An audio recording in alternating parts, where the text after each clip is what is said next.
Qiang Jin Jiu. Book 3, Drunk in Wild Songs. Chapter 259, Rumors. When Li Jianting arrived, the imperial physician in the hall prostrated himself on the ground in panic. Madame Lu Xiang kneeled by the side of the bed, holding the Empress Dowager's hand as she called out softly, "The heir apparent is here." The Empress Dowager's breathing was slightly urgent as she turned her eyes and saw Li Jianting. She was sweating profusely and her face that was devoid of cosmetics was lined with some wrinkles, finally belying her old age. Her breath was thin and feeble as she said, "I want to speak to Her Highness." Madame Lu Xiang stood up and retreated with the attendants. The drapes in the hall were hung up on both sides. A fragrant scent wafted from the Buddha statue niche while wispy, willowy smoke obscured the statue, rendering its compassionate expression indistinct. Li Jianting bent over to pick up the rosary of prayer beads that had fallen between the rug and caught a waft of rich sandalwood. "You hosted a banquet to kill Han Cheng." The Empress Dowager turned her head to the side, her hair all let down. "And so I knew, you would not tolerate my existence either. Although I have the intent, I am too powerless." Li Jianting twirled the Buddha beads. "The Wei Fu man is so anxious makes it clear that your majesty has lost the heart of all. The end is nigh." The Empress Dowager's chest heaved but she forced herself to smile with some difficulty. Her gaze passed through Li Jianting. "You're indeed Emperor Guangqing's daughter. How laughable that your Li clan is. Had you been a man?" "Had I been a man, I would not have lived to this day." Grasping the prayer beads, Li Jianting sat on the edge of the bed. "You killed off all the men in the Li clan." The Empress Dowager's soaked hair on her temples stuck to her cheeks, offering one a glimpse of her unsurpassed beauty in those bygone times. Her lips quivered. "Who could have imagined that he would be that ruthless? He would rather commit incest and leave such a scourge to me." With mirth brimming in her eyes, she continued, "He was the one who forced Prince Jin to his death." Looking at the Empress Dowager, Li Jianting said, "You killed your husband and your sons to get to where you are today. You could have been an unprecedented emperor never seen before in history, but you handed over the power and authority to others. You trusted eunuchs easily, allowing them to undermine court politics, and you favored and helped elder brother, bolstering the influence and arrogance of the ministers in power. You can hardly absolve yourself from blame now that the state is in imminent peril." The smile in the eyes of the Empress Dowager gradually waned. She stared at Li Jianting. "It's lonely at the top. You don't understand. I am like a floating duckweed with no one to depend on." "I am like a floating duckweed with no one to depend on," Li Jianting repeated these words. There was no sorrow on her face, nor was there a smile. She looked away, her gaze gliding past the drapes before settling on the Empress Dowager's dressing table. Fixing her eyes on that clear yellow bronze mirror, she said, "Since you do not have the boldness of vision to dedicate yourself to the cause, why stir up such havoc in this political storm?"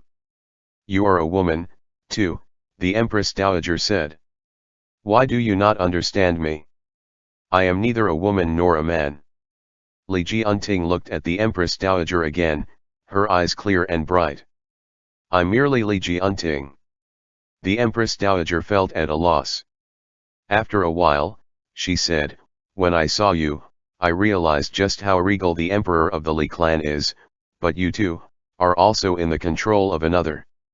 The playing board lies in no one's hands but in the lands of the empire," Li Jianting said softly. "Those who think they are holding the game pieces are merely late to the game." The Empress Dowager's breathing grew weaker and her voice too turned softer. "Poor Shuiziaozuo, for all his scheming and plotting," she widened her eyes slightly and murmured, "the lands of the empire, huh." The last rays of the setting sun outside the palace faded away. Several birds flew across the blue sky. A petal dropped off the peony that had not been secured in place and landed on the dressing table, where a nudge of the wind sent it on its way. *****. The news from Chu capital was urgently dispatched to Qidong. Horse hooves crashed through the silent night, arriving at the Bianjun commandery several days later. Hua Xianji still had yet to retire for a rest. Seeing the postal report coming in, she asked with a smile, "Is my auntie's letter here, too?" Qi Wei's expression was odd as he hesitated at the door. As if sensing something, Hua Xianji slowly got up and asked, "Did she fall ill?" Qi Wei avoided her gaze and hung his head down. Replying to the madam, "Her Majesty has passed away."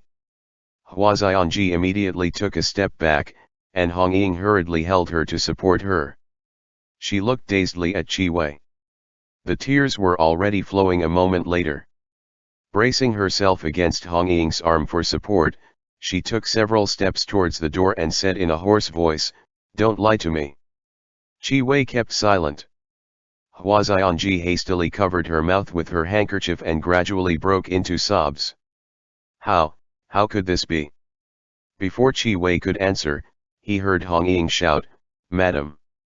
Hua Xianji, already tilting and sliding down against her, had fainted. ******. The inside of the tent was lit with mind-calming and sleep-inducing incense. When Hua Xianji woke up, Qi Zuyan was sitting in the chair beside the bed peeling an apple. Sensing that Hua Xianji had awakened, she set it aside on the small table at the side and wiped her hands before touching Hua Xianji's forehead. "You don't even know you have fallen sick." Hua Xianji's lips were pale. She did not open her eyes as she soaked the side of the pillow wet. Qi Zuyan was not adept at comforting others. Seeing how sorrowfully Hua Xianji was crying, Qi Zuyan hurriedly wiped her tears for her with the handkerchief. It was only when she was done wiping that she belatedly remembered that this was the handkerchief she used to wipe her hands. Hua Xianji turned her back to her and curled her knees up, sobbing inconsolably until she got tired and fell asleep in the same position. When she woke up again, Qi Zuyan was still sitting in the chair. "News travels slowly," Qi Zuyan said. "The new emperor is about to ascend to the throne soon. I'll take you back. Since Auntie is gone, there is no longer any place there that I want to return to." Hua Xianji blinked her red, swollen eyes. "When we parted, Auntie was still in good health. It has only been 2 months. To think she has passed away from illness." Qi Zuyan was silent for a spell. "I promised you not to let her die. Commander-in-Chief Qi is far away in the Bianjun commandery, and the reach of your power is limited," Hua Xianji said. "The Forbidden Palace is not the imperial court. Blades are invisible there. Even the Grand Secretary's reach does not extend there." Qi Zuyan thought Hua Xianji was going to say something, but she stopped right here and propped herself up. "Commander-in-Chief Qi is busy with military affairs," Hua Xianji said. "So just leave me be." Hua Xianji's wrists dipped in the cold, frosty moonlight. The way she looked with her eyes lowered was very haggard. It would not do for Qi Zuyan to linger any further, so she felt around her sleeve for a small scented pouch and set it in her lap. Hong Ying is waiting in attendance at the door. Qi Zuyan rose to her feet. "I'll be in the side hall." At this time, the night was already drawing to a close. Hong Ying heard Hua Xianji's summon during the hour of Mao, so she sent someone to the kitchen to get breakfast while she herself went in. "Bring my chest over," Hua Xianji said. Hong Ying went to the cupboard and took down Hua Xianji's little chest. Hua Xianji unlocked it and instructed Hong Ying to bring the copper basin over. Then she burned the account books in the chest. "Madam, what are you doing?" Hong Ying anxiously moved to stop her. "These are all accounts Madam went to painstaking efforts to calculate. The heir apparent promised Commander-in-Chief Qi not to kill my auntie." Hua Xianji released her slender fingers and watched as the fire gradually devoured up the account books. "If she wasn't the one who did it, then she's incompetent. If she was the one who did it, then she's untrustworthy." The breeze flipped the pages open and, under the sound of fire crackling, scattered ashes all over the ground. ******. The night in Duan province was cool, and the courtyard was full of flowers and trees. Mosquitoes were plentiful, too. Fei Sheng lit incense in the newly erected pergola. Shenzequan stirred the ice cubes in his bowl with the spoon, making a slight noise. As he watched Xiao Qiye guiding Xiao Sun to pull the bell, he listened to Fei Sheng reporting the updates from Chu capital. If the eldest son of the Shui clan wants the important post of being in charge of the granaries, he has to deal with the eunuchs. The eunuchs in the palace are fond of the imported merchandise from the port of Yanji. Have Qing prepare it for him. Qing said it's already all prepared. When the new emperor ascends to the throne, she is bound to grant a general amnesty to everyone in the world. When the time comes, young Master Shui will get his chance to make a name for himself, Fei Sheng said. Also, with the Empress Dowager's demise, the noble clans are in a precarious situation. However, the Marquis of Helion sold his fields to raise grains, so the Grand Secretariat might very well go lenient on him. The fact that the Marquis of Helion could think of raising grains shows that he is already being forced into a corner. He has no other choice but to sacrifice what he holds dear and start afresh. Shenzequan sipped the soup. I have already done my part and fulfilled my moral obligations in giving him grains. The grains that the Marquis of Helion bought by selling off his family assets were from Yutan, the prefectural prefect of Lu province in Juexi. Back then, when Yan Hiru said he wanted to build a new port, Shenzequan agreed to it, and Yutan of Lu province was their inside man in Juexi. This prefectural prefect was just like his name suggested, he was especially greedy. As long as he was paid enough, he would dare to take part in even transactions that could cost him his head. Otherwise, he would not have had any dealings with Yan Hiru right under Jiang Qingshan's nose. Shuiziuzhuo is too radical.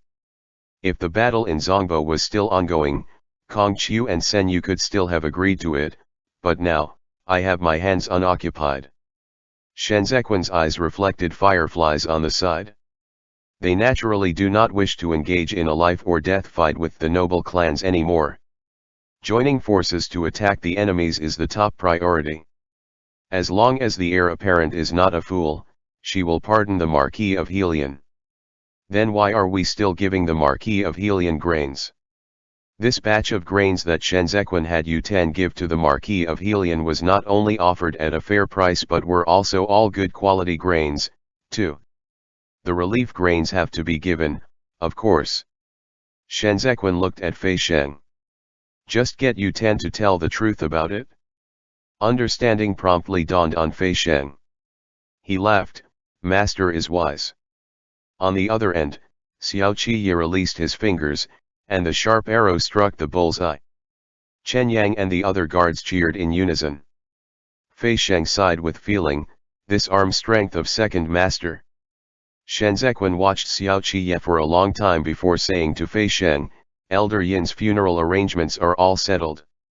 As for his remaining possessions, you're the son, so you decide.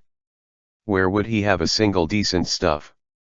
Just throw away all the tattered mat and blankets. Burn it to him. I'm scared of him scolding me, too. Fei Sheng raised a hand to press down on the blade at the side of his waist. I'll just keep this. This blade is nameless, as is he.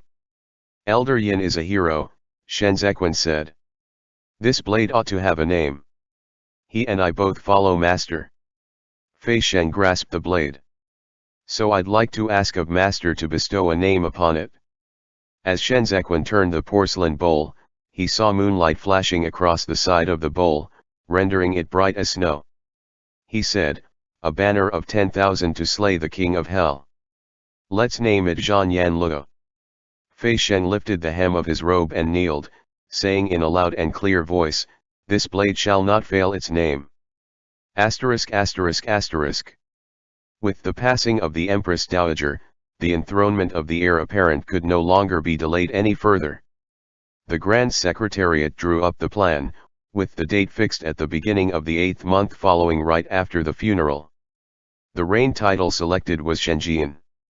When Xiao Qiye heard it, he said, the heir apparent has drive and spirit. At the beginning of the 8th month, Kong Qiu led the various officials to kowtow before Mingli Hall and pay their obeisances to the new emperor.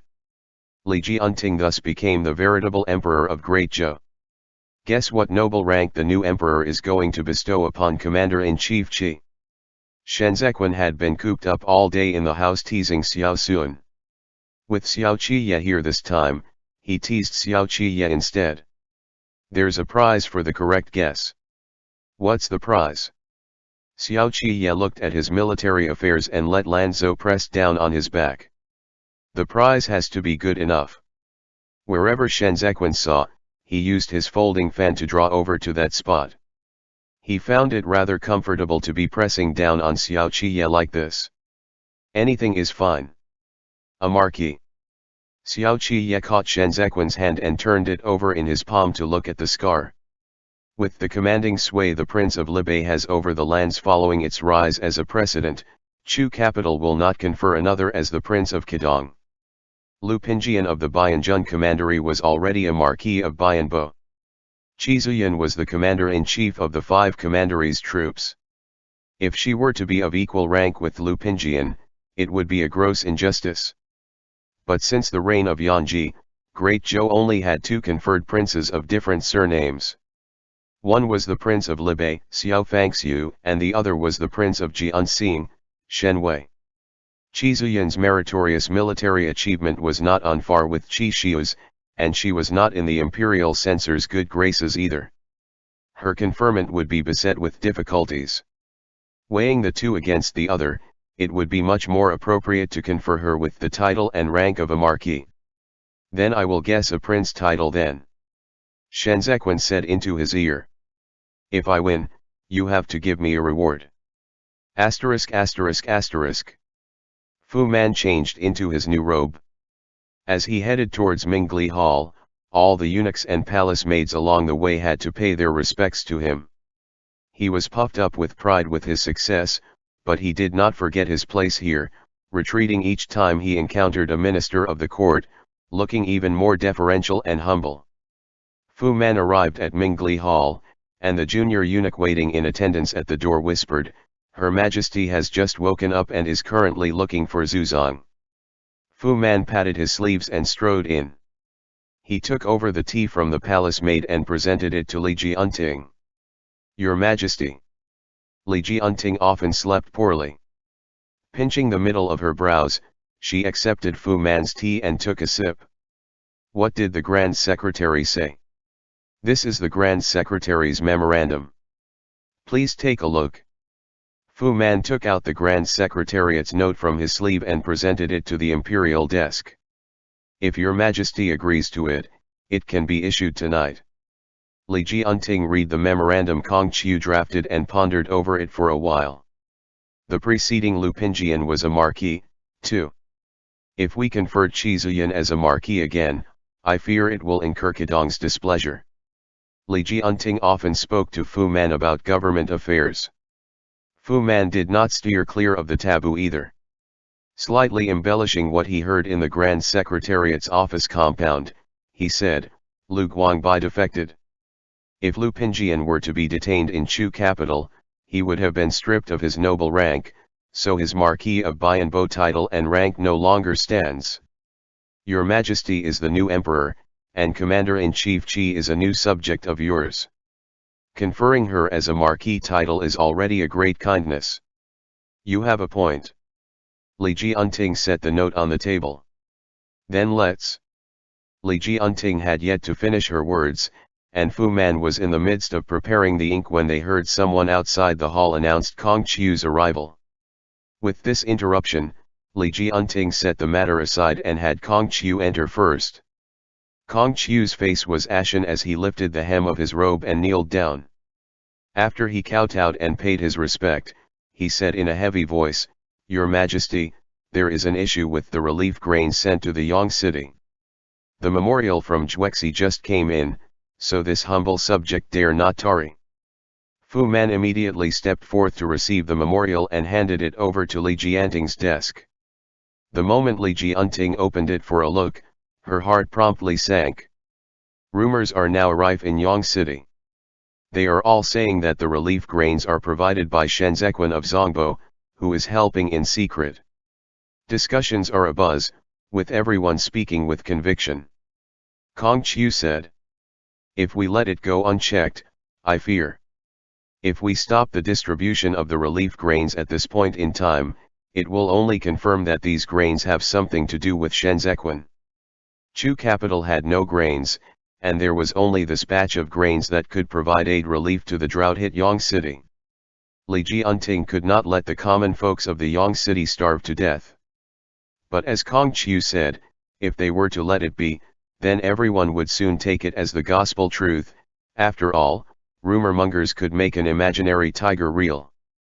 And Shen Zequan would then benefit wholly at the expense of the imperial court, becoming the benefactor of Yang city.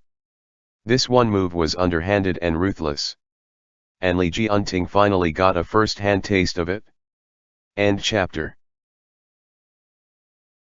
Qiang Jin Jiu. Book 3, Drunk in Wild Songs. Chapter 260, Bestowment. Reward him. The gears in Li Jianting's mind whirled as she shut the memorial.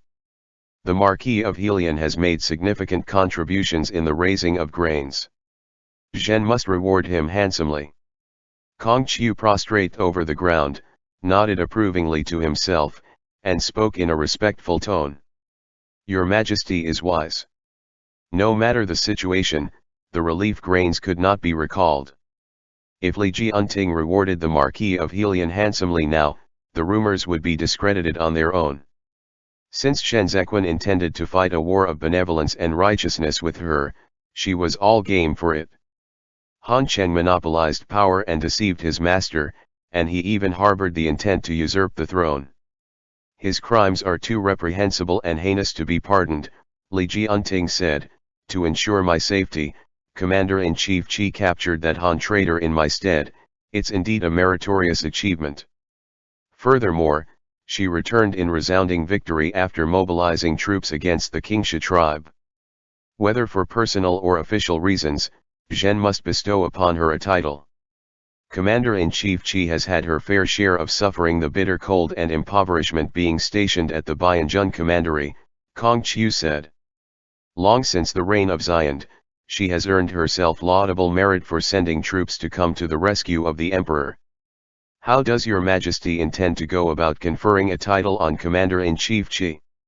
I've heard that Commander-in-Chief Qi has the reputation of being known as wind guiding the scorching plains. Li Jianting raised her brush and wrote two neat characters on the paper. Why not bestow upon Commander-in-Chief Qi the title, Prince of Dongli? Kong Qiu immediately raised his head and responded in astonishment, that's.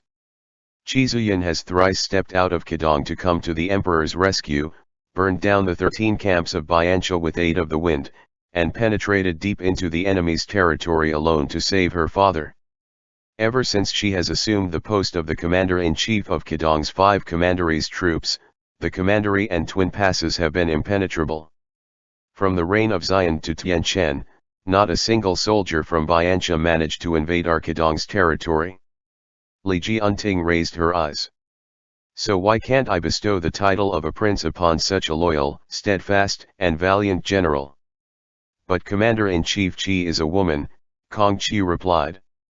It's already a breach of protocol for her to be able to set foot on Yulong Terrace to present herself before the Emperor and receive her conferment.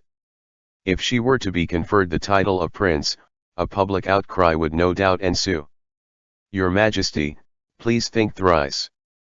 Li Jianting looked at Kong Qiu and said, the Grand Secretary once taught me during lessons that the sovereign and his ministers ought to stand together in times of turmoil and peace.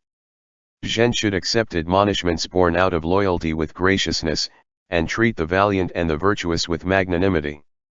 Qi Zuyan is now not only able to stand guard at all quarters on Zhen's behalf, but also to capture and kill rebellious traitors for Zhen.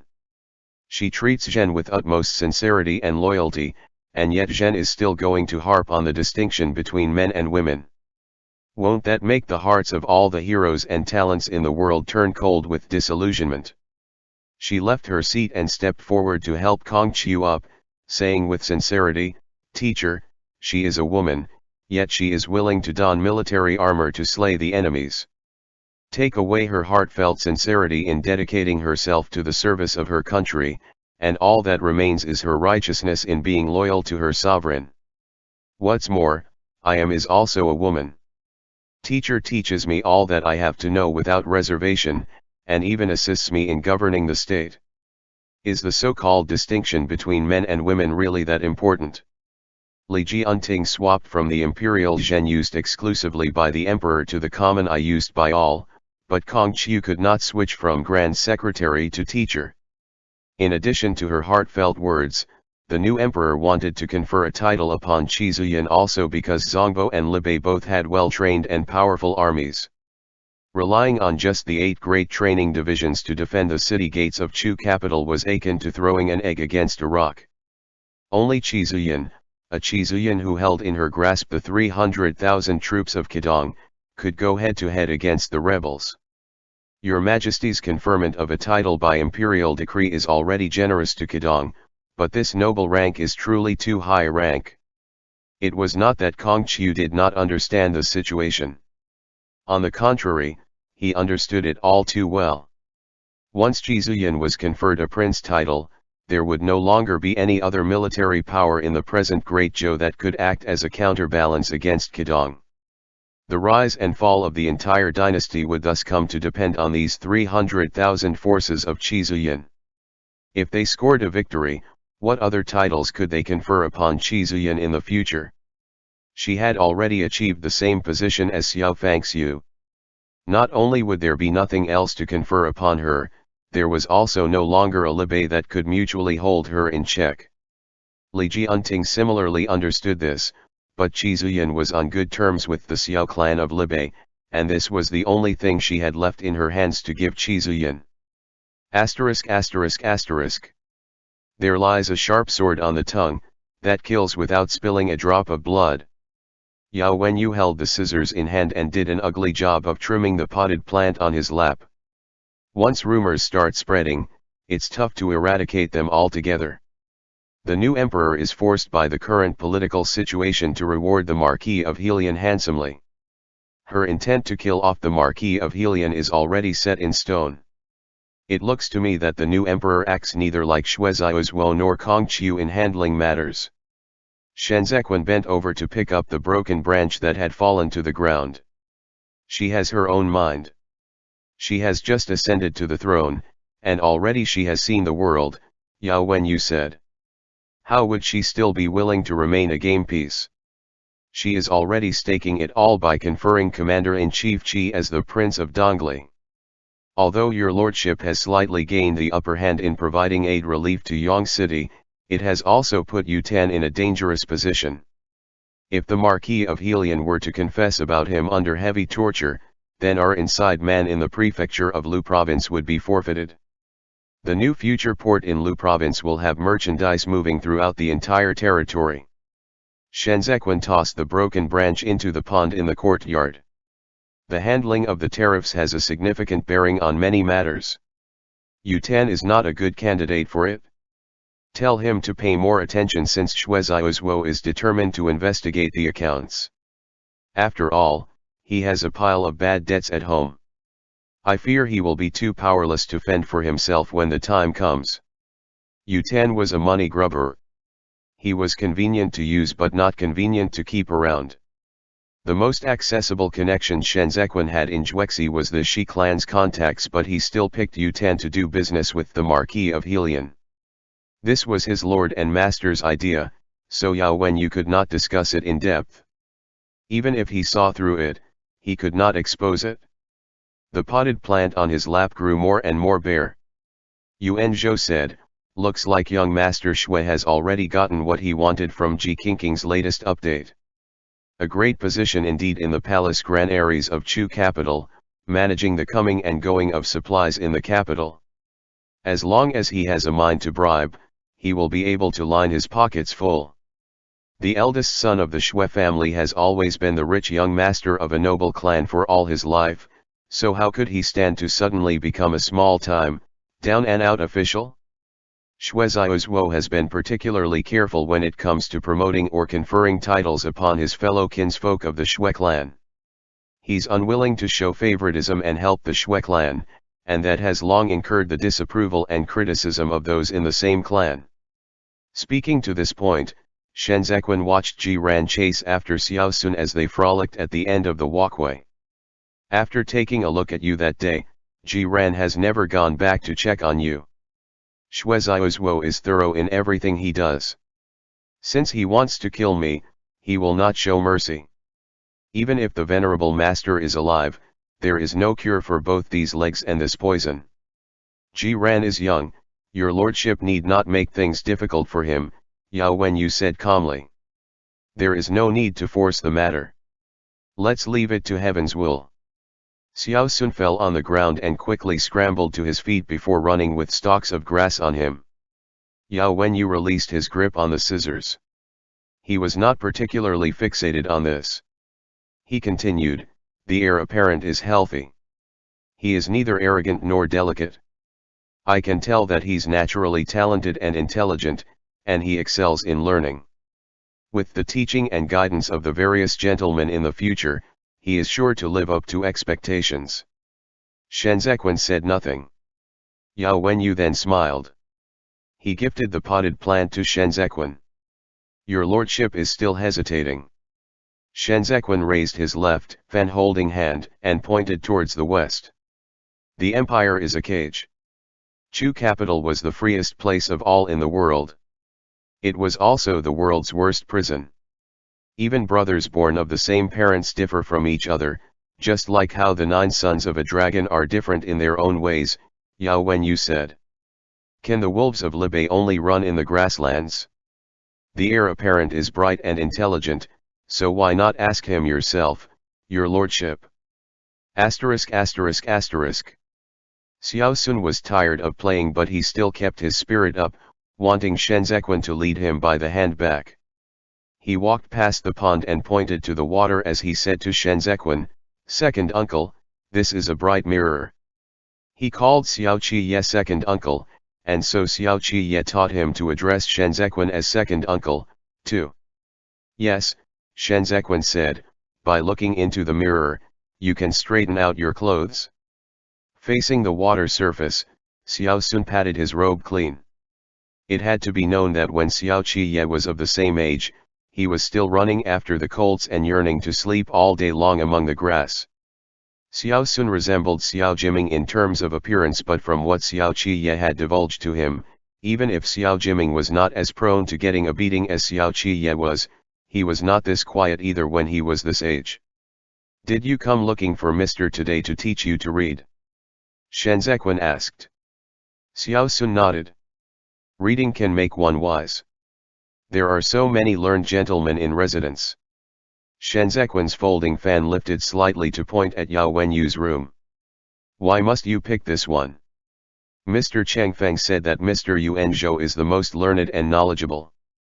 Xiao Sun paused for a moment, then raised his head to say to Shen Zequan, I want the best teacher. After a moment's silence, Shen Zequan asked, what if there is no Yuan Zhou? Mr. Yuan Zhou said, he who stands on his toes is not steady, while he who takes long strides cannot keep up the pace. Xiao Sun pointed at himself. Even if Sun Er wants the best teacher in the world to teach me, Sun Er must be able to understand, too. I cannot reach for what is beyond my grasp. The way he spoke was sophisticated. Merely 7 years of age and he had already far surpassed his peers. Influenced by Yao Wenyu, the gentlemen in residence would occasionally engage in philosophical discourses when they had no government affairs to attend to. Xiao Sun did not like those discourses, but he would always sit by the side to listen, whether it was Xiao Qiye handling military affairs or Shen Zequan discussing political affairs. Are you working so hard because you want to become the best teacher?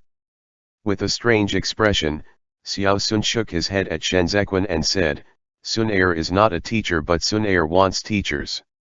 Saying so, he pointed at Fei Sheng. Sun Er is not a general, but Sun Er wants generals, too.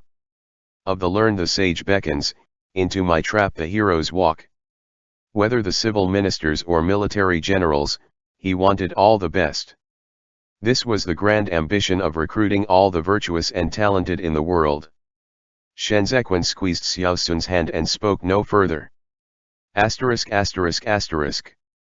The new emperor granted a general amnesty to all in the world, and personnel from the 6 ministries were transferred around. On the day the eldest son of the Shui family was promoted as the custodian of the Palace Gran Aries, he held a feast on Donglong Street and invited his distant relatives and next-door neighbors to vindicate himself. Having drunk himself to a stupor, he let Qiang support him as he staggered his way home. The tables have turned. I'm a lucky man. What's more, I'm the legitimate son of direct descent. He held up a finger and said to Qiang, my courtesy name is Pingjing. Pingjing. Shuiziao's courtesy name is Yanking. Extend whose integrity. He patted his own chest and said with a smile, mine. It's mine. I'm his eldest brother. I should be standing burp higher than him to begin with. Qiang swayed with him and repeatedly concurred, yes, yes, it is as my lord says. Lord, Shui Pingjing said in a loud voice. That's right. I'm the lord. Why do I have to take my cues from him? He's a mere son of a concubine who seized the head of my family position, and divided up the family property to kick all of us out. He is really, the most cold-blooded and merciless person. He waved his hand, looking as if he could not deign to speak about Shuiziao's woe. Look at him. He has become a minister of importance in the imperial court, yet he isn't willing to help us financially. Is this something a human would do? Qiang did not answer. You're all afraid of him. Shui Pingjing's puffs of breath reeked of wine. What's so scary about him? He is of lowly birth, born to a concubine. When we went to school last time, I knew he was one who wouldn't be content with his lot in life. On touching upon his sore point, he unexpectedly started to choke with sobs. I'm his eldest brother. Who is he to be more talented than me? He wouldn't do it when those at home told him to write essays for me. Had he done so, I'd be an important minister now, too. The more Shui Pingjing cried, the sadder he was. Eventually, he held onto the wall for support and puked. He said I showed favoritism to my concubine, and neglected my son's studies, so he wouldn't allow us father and son to meet again. Paying no attention to the wretched mess, Shui Pingjing covered his face and bawled, he's really a heartless one. Even if my son becomes an ignorant and incompetent ne'er-do well in the future, he's still my son. He snatched another man's son. He is not fit to be human. Qiang said comfortingly, now that my lord has also been promoted, you will be able to exchange words with the gong in the palace. Naturally, there will be opportunities for you to ask for your eldest son back. Shui Pingjing wiped his tears and clutched at Qiang's arm tightly as he spat with hatred. I've seen him rise to the height of his power, and I want to see him plunge all the way down, too. End chapter. Qiang Jin Jiu. Book 3, Drunk in Wild Songs. Chapter 261, of Benevolence and Intimidation. The next day at noon, the Marquis of Helion headed over to the Mingli Hall to give his thanks for the reward. Fu Man stopped him and advised, Your Lordship, please hold on. Her Majesty is taking a nap right now. She will not be able to summon you until a little later. He turned aside. If you're not in a hurry, you may wait here first.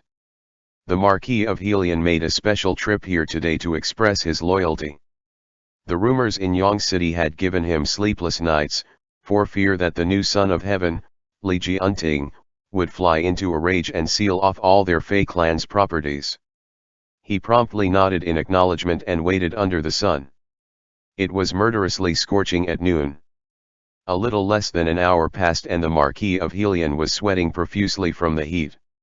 He did not dare to make any inquiry, but his heart was gradually sinking.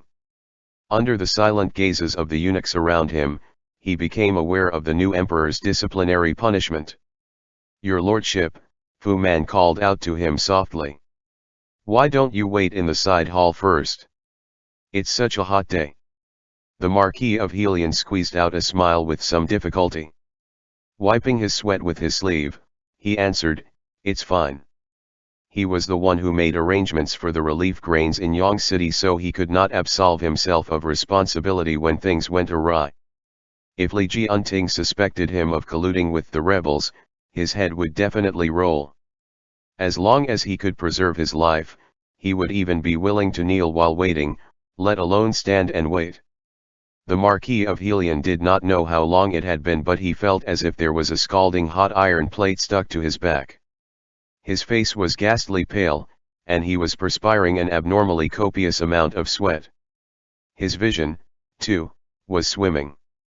It was all by sheer willpower that he remained standing. The beaded curtain swung slightly, and Feng Quan leaned partially out of it to announce in a feminine manner, "Her Majesty is awake. All of you move quickly. Don't hold Her Majesty up from dealing with government affairs." The eunuchs and palace maids waiting in attendance under the eaves entered with the basins in hand. Not long later, the Marquis of Helion heard his name. He lifted the hem of his robe and went up the steps to come before the hall. It was such a spinning blur before his aged eyes that he had no choice but to hold on to Fu Man for support. "Oh, dear me." Fu Man looked worried. "Your lordship, what's wrong?" The Marquis of Helion felt so oppressively stifled in the chest that it made him nauseous. As it turned out, he was having a heat stroke. Li Jianting was waiting in the hall, so the Marquis of Helion hastily steadied himself on his feet, though both his legs were trembling somewhat. He could only murmur to Fu Man, It's nothing." "There are basins of ice inside," Fu Man whispered to him. "Just in time for you to go in and alleviate the heat." The Marquis of Helion strode through the door and lowered his head before Li Jianting's desk to kneel and pay his obeisance. His voice was weak and feeble. This humble subject pays his respect to your majesty. Blessed is your majesty." Holding the memorial with her fingers, Li Jianting did not look up. The Marquis of Helion prostrated himself, not daring to move. Even his breathing grew lighter. Very quickly, the sweat beside his forehead dampened his sleeves. "I've seen from Liang Qiushan's memorial that the Fei clan has encroached on the commoners' fields in Chuan City." Li Jianting took a sip of the cool tea and continued in a gentle voice, "Do you know of this?" The sweat all over the Marquis of Helion's body from the heat turned into cold sweat. "This humble subject knows. The Chief Surveillance Bureau has impeached this humble subject, while the memorandum the Grand Secretariat issued has asked the officials from the Ministry of Justice to work in collaboration with those from the Ministry of Revenue to head over to Chuan City to audit the field taxes. It even has Xue Ziuzhuo of the Court of Judicial Review act as an official to supervise and inspect. The Ministry of Revenue is now saying that the Fei clan of Chuan City is in cahoots with the Pan clan of Dan City and the Han clan of Wu City. You conspire to deceive the imperial court, embezzle the field taxes, and even inflict harsh punishments on the commoners in the cities, causing hundreds of people from Chuan City to flee," Li Jianting said. "Is that true?" The Marquis of Helion was burning up inside with anxiety. Propping himself with hands on the ground, he took a few slight gasps and blurted in a moment of desperation, This humble subject dares not." Li Jianting suddenly flung the memorial onto the Marquis of Helion's body and said in a frosty tone, "You dare not? So you are saying no one in Chuan City died of starvation in winter? You not only collude with the Pan clan, but also collaborate with the merchant of Juexi to use the Chuan City commoners' grains to ingratiate yourself with the rebels. Do you think I don't know? Do you think the Grand Secretary is unaware? The imperial court has been watching the whole of you cancerous lot for a long time." The Marquis of Helion almost slumped to the ground, paralyzed with fear. With tears in his eyes, he cried, "Your Majesty, Your Majesty! During the reign of Xiand, the Hua clan joined forces with the Pan faction to monopolize state power, and they had the Empress Dowager on the inside helping them. This humble subject had no choice but to do so in order to preserve the lives of my entire family. He bowed his head and kowtowed, weeping loudly as he knocked his head against the ground. The common folks of Chuan City are just like my own sons. They have been under the charge of my Fei clan since the great imperial ancestor established and ruled the empire. If I had not been pushed to the end of my tether, how would I have dared to commit such an inhuman act? As for the grains, Your Majesty, this humble subject saw how troubled Your Majesty was over the Yang city's grains and could not help but feel anxious too, and that was how I fell for that traitor Shen's trap so easily. In the face of imminent death, the Marquis of Helion wised up and disavowed himself of involvement by not bringing up Yan Hiru. Han Cheng acted tyrannically and coerced this humble subject numerous times to help him commit regicide and self-proclaimed himself king. The Marquis of Helion's face was awash in tears as he raised his head to look at Li Jianting. But this humble subject is a court minister of the Li clan and could absolutely not throw in my lot with him. That night during the banquet, this humble subject fought at the risk of my life to protect Your Majesty. This humble subject deserves punishment for my crime. I only ask of Your Majesty to spare my son and daughter in consideration of the great imperial ancestor's great kindness. Li Jianting seemed to be moved. In an act of kindness, the great imperial ancestor handed the 8 cities to you people. Yet you commit such a grave mistake for your own interests. This humble subject is deeply aware that my crime is deserving of death. The Marquis of Helion choked with sobs, to be owing several tens of thousands in field taxes. This debt. Even if the Fei clan has only one person left standing, we will spare no effort to pay it back. As long as Li Jianting did not kill the Marquis of Helion, he would not only be willing to return all the fertile fields but also make up for the arrears in field taxes. The location of the Chuan city was more special than that of Dan City. It was close to Dis City, connected to the waterways, and inextricably linked to Juexi, so he really might just be able to make up for the sum of money, but the Marquis of Helion was just like the rest of the wily old foxes from the other noble clans and did not say how long exactly it would take for the sum of field taxes to be fully paid up. Li Jianting turned back, as if contemplating it over. After a time, she said, "Your crimes are unforgivable. On account that you were willing to help Yang City out of their predicament and that you still have a conscience, I shall spare your life." The Marquis of Helion immediately felt relieved and hurriedly kowtowed. "Your Majesty is benevolent of heart. However, you formed factions for your own selfish ends, and you have failed the great imperial ancestor for the favor he has shown you. The title Marquis of Helion can be retained no more." Without giving the Marquis of Helion a chance to gasp for breath, she continued, "And then there's the matter of the encroachment of the commoner's field." The Marquis of Helion's heart leaped into his mouth again. "Fu Man," Li Jianting said towards the door. "Drag those few lowlifes out." Fu Man acknowledged his order. Not long later, the guards escorted several detained people to kneel in the open space before the hall. Propping himself up with his hands, the Marquis of Helion looked back through the beaded curtain and realized that all these people were the officials he himself had set up in Chuan City's yamen. The great imperial ancestor might have handed the 8 cities to you people, but the 8 cities still take after the surname Li. It is by virtue of my amnesty that you could escape the death penalty. These people deceive their superiors and subordinates, trample over the law, and commit all kinds of atrocities. Li Jianting stood beside the Marquis of Helion and reached out a slender palm to pat him gently on the shoulder. They caused the common folks in the territory to be forced into displacement. They deserve death. Fu Man. Fu Man raised his voice. Flogging paddles in place hit.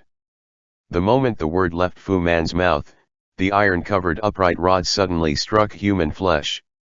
The sound of it startled the Marquis of Helion so much that he trembled all over. The few of them had their mouths stuffed. They were not dragged to the gate of Duan City in accordance with the flogging rules, nor were they wrapped in cotton-padded clothes. They were in their inner garment, their official robes having long been stripped off them. The paddle-wielding eunuchs were all old subordinates of the Eastern Depot, and they flogged with everything they had. A few floggings later and the few people were all a bloody mangle of flesh. The Marquis of Helian's ears were buzzing. Ming Glihal was very cool, giving him a chill all over. The sound of flogging continued, and one of them tilted his head back twice, the blood between his teeth soaking through the white fabric gag as he sobbed and whimpered at the Marquis of Helian. The entire Ming Glihal was extremely quiet, with the eunuchs all standing in solemn silence with their hands at their sides. Only the flogging sound of thud, thud, thud persisted. After an hour, the acrid stench of blood pervaded the air. Without looking at the Marquis of Helian again, Li Jianting said, "You may leave." The Marquis of Helian tripped over himself as he got up and fell back onto his knees on the cold, hard floor. Fu Man signaled the junior eunuch with his eyes, and both of them hoisted up the Marquis of Helian to send him out. The Marquis of Helian's boots stepped into the blood. He widened his eyes and looked at his feet. The pool of blood reflected the Marquis of Helian's official robe. The Marquis of Helian staggered a few steps and felt the world spinning. He was so frightened that he literally passed out cold. Li Jianting reclined in her chair. Through the dark shadow of the window, she could see Fu Man ordering the guards to clear away the bodies on the ground. Feng Quan picked up the memorial that had been flung to the ground and said in a soft voice, "This scene is truly horrifying.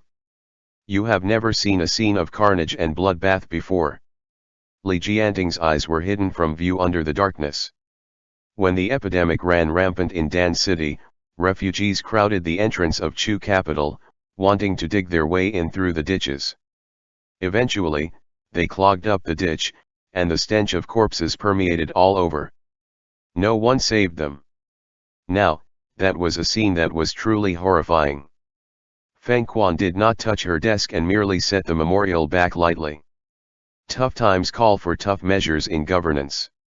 Li Jianting paused for a long time. Let the Marquis of Helian live for a while longer. Has Shui Yanqing come looking for you recently?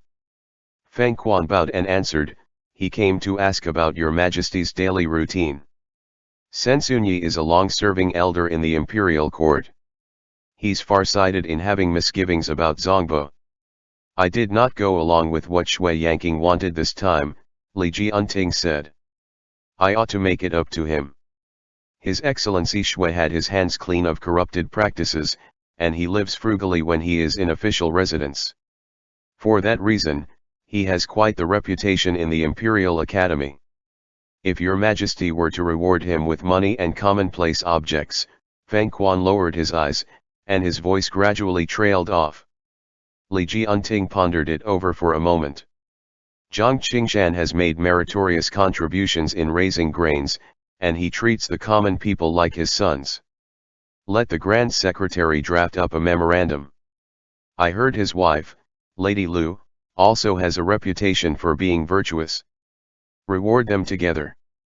Zhang Qingshan was Shui Ziaozuo's capable right-hand man in Juexi, so by rewarding him, she would be appeasing Shui Ziaozuo. Besides, Li Jianting still had other uses for Zhang Qingshan. There was currently no one holding the Prince of Dongli Chizuyan in check. The Kedong garrison troops, however, needed military provisions, and Li Jianting had the key to this granary placed in Zhang Qingshan's hands. Feng Quan acknowledged his order and retreated, taking particular caution as he did so. ******. The new emperor has shown her mettle. This move of check and balance is indeed impressive. Xiao Qiye pushed aside the military affairs and read over the updates from Chu capital again. To pacify Shui Ziaozuo, she rewarded Zhang Qingshan. She can intimidate Commander-in-Chief Qi and at the same time, threaten Shui Ziaozuo, who holds sway over the proactive faction and the way the Imperial Academy blows. It has been so easy for Shui Ziaozuo to bring on a change of emperor, so she has to be on guard against him. Zhang Qingshan is a provincial governor who has never received the Li clan's favor during the reign of Xian and Tianchen, and now he is going to enjoy a meteoric rise. Shen Zequin set aside Yu Xiaozhe's letter. On the contrary, I do find her way of dealing with the Marquis of Helion unexpected. It is. Xiao Qiye looked opposite him. She's got some guts. Shen Zequin had truly never expected Li Jianting to take the measure of flogging the corrupted officials to death to intimidate the Marquis of Helion. Dipping his brush in ink, he said, I initially thought she would find an excuse to kill him. I never expected her to be able to hold herself back. The Marquis of Helion originally excused himself, saying that he had no money, and now he has been so frightened he's willing to make up for the deficit. He even gave up his manners. Xiao Qiye tilted his head back slightly as he slouched lazily in the chair. The female emperor adopts a policy of both benevolence and intimidation and applies carrot and stick judiciously, which allows for more latitude than Xue Xiaozuo, who would never let it rest. Seeing how she treats the Marquis of Helion, the noble clans, who have been beaten to this point, will certainly take the initiative to make up for the deficit in the hope of making amends for their transgressions in exchange for a slim chance of survival. What were the accounts the Grand Secretariat was investigating? Fields and money. If there had been no Shen Zequin and Xiao Qiye in the equation, Li Jianting would perhaps go along with Xue Xiaozuo's way and stick it out to the very end. But she was unbelievably shrewd, and she understood the truth in Sen Yu's words. Compared to dealing with the 8 great clans at this moment, Shen Zequin was far more terrifying. How amazing! Shen Zequin held up the brush and traced Xiao Qiye's eyes. Now, this is a genuine emperor. I never used to believe that a person is born to be an emperor, but she is indeed gifted and talented. She has resided in the inner compound for merely 5 years. Xiao Qiye grasped hold of Shen Zequin's wrist across the table. Want your reward? I was in the Temple of Penitence for merely 5 years, too. Shen Zequin's leg under the table kicked off its wooden clog and inched up along the side of Xiao Qiye's leg. He loosened his grip and the brush fell onto the table, leaving several oblique shadows among the papers. Lan Zhou bent a finger and pressed it down on the bridge of Xiao Qiye's nose. Give it to me, quick. End chapter.